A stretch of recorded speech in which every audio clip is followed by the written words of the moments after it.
Los mitos griegos, por Friedrich Georg Junger. 30. Héroes.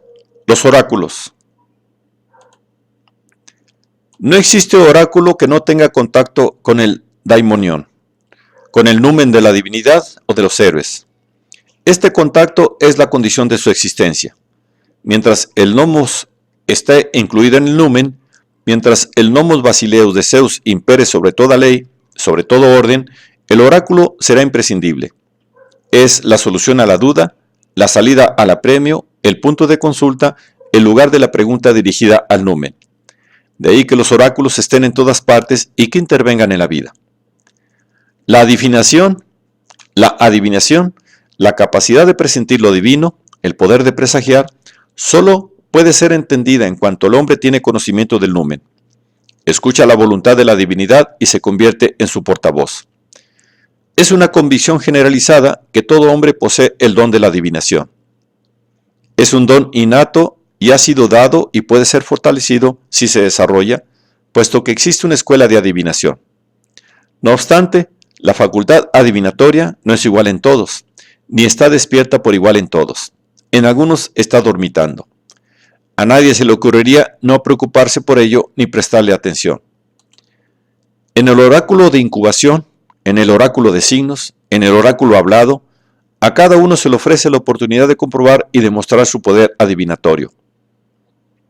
Si lo posee, no necesita interpretación, ni explicación por parte de un tercero, de un sacerdote, vidente o intérprete de signos. Se recurre al experto para obtener la certeza. Calcante y Tiresias son hombres que poseen el sumo poder de la adivinación. La profetisa Apolínea Casandra es una doncella. La fama de Calcante procede de su facultad para como augur. Tal como dice la Ilíada, conocía lo que sucede, lo que sucedió y lo que sucederá. Que la ira de Apolo provoca una peste en el campamento de los griegos frente a Troya es algo que saben todos, pero solo Calcante indica las razones por las que el dios está iracundo. También Tiresias es ante todo un augur. Es ciego, para lo cual se refieren diversas razones. La ceguera de los videntes demuestra y testifica su capacidad vidente. También Homero, el vidente Homero, está ciego. Una persona que ve como él no necesita los ojos. Ya no hace falta que mire con los ojos. Ve más sin ellos. Se ha hecho todo ojos. También Casandra y su hermano Heleno son augures. Los augurios pertenecen a los oráculos de signos. Los pájaros tienen algo de présagos. La palabra griega para pájaro tiene también el sentido de pájaro agüero, de algo presignificado. En el oráculo hablado se comunica el oráculo. La respuesta del oráculo, la sentencia, la profecía en un sentido amplio se llama cresmos. No corresponde al comunicante ofrecer una interpretación o explicación. En muchos casos no es capaz de ello porque desconoce las condiciones de la pregunta, su significado y su contexto. El transmisor no tiene nada que ver con el consultante. Se limita a comunicar la sentencia. La interpretación y la explicación son asunto del consultante. Puede ocuparse él mismo de ello o hacer que se ocupen otros. Egeo, que consulta al oráculo délfico por su descendencia, es incapaz de interpretar la sentencia a causa de su oscuridad, pero sí Pitio, a quien se le comunica y que actuará de acuerdo con ella. Leucipo, que busca a su padre y a su hermana, la comprende. En Delfos se le dan indicaciones para que recorra los países en calidad de sacerdote de Apolo, con lo cual partirá vestido de joven y encontrará a ambos. No es necesario el oráculo cuando la divinidad da a conocer su voluntad sin ambigüedad, cuando no existe duda acerca del numen. Donde reina la certeza, sobran las preguntas, como sobran también ahí donde basta con la physis para disipar cualquier duda. Tal y como ya apuntamos, el hombre puede llevarse a engaño. El oraculum es la sentencia-respuesta divina y adivinadora, y no solo, por tanto, el lugar en que se emite. No obstante, la fama de los oráculos hablados y de los oráculos de incubación está vinculada a las antiguas sedes que se ocupan de pronunciar oráculos. El oráculo no depende de una sede y un lugar y puede por tanto ser enunciado en cualquier sitio, pero su presagio está ligado a determinadas localidades. Las sedes se encuentran ante todo en la cercanía de los manantiales, de los de agua fría y de los de agua caliente, como los que emanan vapor en Delfos. En Dodona se observa el movimiento de las hojas del roble sagrado, en Delos el susurro de las hojas de laurel, en otros lugares otros movimientos, pues es un movimiento, un cambio, lo que siempre precede a la sentencia. La sentencia se pronuncia en estado de arrebato y en este estado la recibe el consultante. Se representa las pitonisas y las síbilas en este estado. Ayunar, abstenerse de beber vino y dormir en el recinto del templo son requisitos del oráculo incubatorio. Aquí, tanto el que consulta como el que contesta se encuentran sobrios. No solo los dioses, también los semidioses y los héroes pronuncian oráculos, de ahí que posean sus propios lugares oraculares. Así sucede con Heracles de Bura, Anfiarao de Oropo, Trofonio de Levadeia. Los oráculos se instauran donde yacen sepultados los restos de personas videntes. Anfiarao, calificado de hijo de Apolo, era un vidente procedente de Argos que fue arrebatado por Zeus en la marcha de los 7 contra Tebas. En Oropo, donde desapareció, se encontraba el Anfiaerión, en el que se pronunciaban oráculos de incubación. A Trofonio, hijo de Ergino, se lo tragó la tierra y en ese lugar se instauró un culto y un oráculo subterráneo en honor de Zeus Trofonio. En la gruta consagrada a Heracles Buraico, en Bura, se instauró un oráculo de dados. ¿Acaso se acredita la sentencia del oráculo porque haya previsto un suceso del futuro, predicción, profecía, presagio, o bien se produce este suceso del futuro porque ha sido predicho? ¿Es la sentencia verdadera porque viene determinada o porque es determinante? Ambas cosas. Supongamos de entrada que no se pronunciase la sentencia. ¿Cambiaría en algo el suceso y su curso? El acontecimiento que se producirá en el futuro se habría producido también, aunque no se hubiera planteado la pregunta ni se hubiese dado una respuesta. Ciertamente no en aquellos casos a los que pertenecen los oráculos con ocasión de una expedición y fundación de colonias, en los que la sentencia es constituyente, constitutiva para la instauración y creación de la colonia. Esta, o bien no se hubiese creado, o bien se hubiese creado en otro lugar si el oráculo no hubiese dado su aprobación a la expedición y la fundación, o si hubiese designado otro lugar.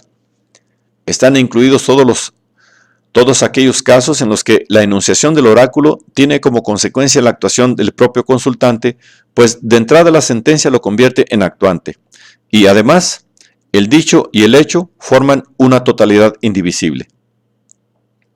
A Orestes, el oráculo de Delfos le reafirma en sus planes de venganza y Orestes actúa en consecuencia. Enomao se entera de que deberá morir si su hija se casa e intenta en consecuencia evitar la boda. El oráculo de Delfos ordena a Darmameno que entrega a los eleos el omóplato de Pélope que había sido encontrado. A Pelias, rey de Iolco, un oráculo le anuncia que morirá a manos de un pariente de la estirpe de los eólidas. En consecuencia, los mata a todos, pero se le escapa a Jasón. El oráculo no anticipa la reacción del afectado, pero se cumple tanto en el que actúa como en el que no actúa. Es improbable que no se tenga en cuenta la sentencia del oráculo. El afectado reaccionará. La expedición partirá, la colonia se fundará y el amenazado tomará medidas que le den seguridad frente a acontecimientos del futuro. De ahí que se deba rechazar la suposición de que el oráculo pretende anticipar determinaciones causales,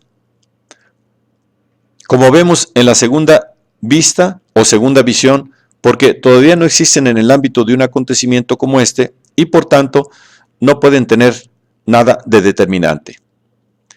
También en la segunda vista se ve algo que sucederá irremisible e irremediablemente. Este suceso se producirá también aunque el vidente no lo hubiese previsto y por tanto no hace falta que tenga relación con él. Así, por ejemplo, prevé un incendio, un cortejo fúnebre, un accidente y no sabe cuándo ni dónde tendrá lugar. No es necesario que conozca a las personas que están involucradas y también puede ocurrir que el acontecimiento previsto suceda después de su muerte. No existe un destino que le sea revelado como hado o como parte de él. En la segunda vista falta, ante todo, el numen. El tiempo solo irrumpe como forma de contemplación. Al vidente su visión le resulta un estorbo. No sirve de ayuda ni para él ni para otros. El oráculo va más allá del presagio y de la profecía cuando comunica un nomos que procede del numen y se da a conocer como tal. Dentro de este ámbito, todo lo profético permanece ligado al lenguaje, a la profasis por medio de la que hace su aparición. El hombre no tiene esta profasis por sí mismo, sino siempre por medio de un dios o un héroe. Por lo tanto, y contrariamente a la segunda vista, la sentencia conlleva siempre su legitimación y deberá ser reducible a la divinidad y su numen. La enunciación del oráculo depende de la libre decisión de la divinidad, pero viene provocada por la pregunta del consultante. Tampoco se puede obtener por la fuerza, con lo cual aquí los recursos mánticos, que tienen algo de violento y artificial, no vienen al caso. Sin embargo, la facultad adivinatoria siempre está ligada al numen, del que no admite ser desprendida.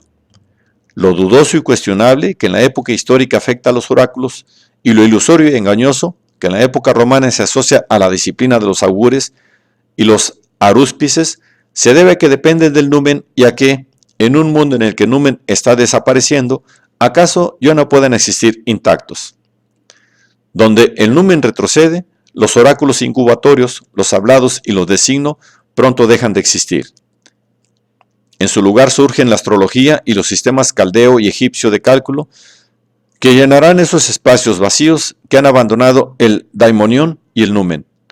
Las funciones del oráculo las desempeñarán el cálculo del horóscopo y el exorcismo, que tienen algo de violento, pues se trata de operaciones que pretenden conseguir algo por la fuerza.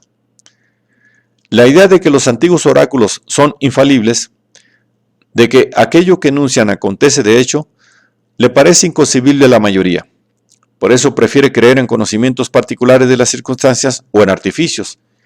Estas personas, los que se guían por una mentalidad causal y teleológica, no admiten que la profasis es incapaz de engañar o estafar mientras toda legitimidad queda comprendida dentro del numen y se exprese en el lenguaje que le es propio. En un mundo como este, todavía, todo camino indicativo y orientativo pasa a través de la profasis del oráculo. Sin oráculos, como ya hemos visto, no hay salida. Para el hombre son tan necesarios como lo son el agua y el pan. Esta es acertada la frase de Heráclito acerca del señor del oráculo de Delfos, que ni dice ni oculta, sino que significa, es decir, da un signo. Ahora bien, será equivocado atribuir a la frase un significado semántico. Este es incompatible con el daimonión que pasa a formar parte de la profasis. Aquí se habla del señor del oráculo. Mientras es señor, el daimonión, el signo y la profasis son la misma cosa. En este sentido, el oráculo da un signo y no una escueta y seca indicación abstracta de aquello que sucederá y es necesario hacer en el futuro. De ahí que, precisamente, el análisis literal lleve al error. La tradición demuestra que el oráculo se presta a interpretaciones erróneas y que se entiende mal cuando se toma en su significado literal. En ese caso, falta la adivinación, y la palabra ya no posee un poder transformador.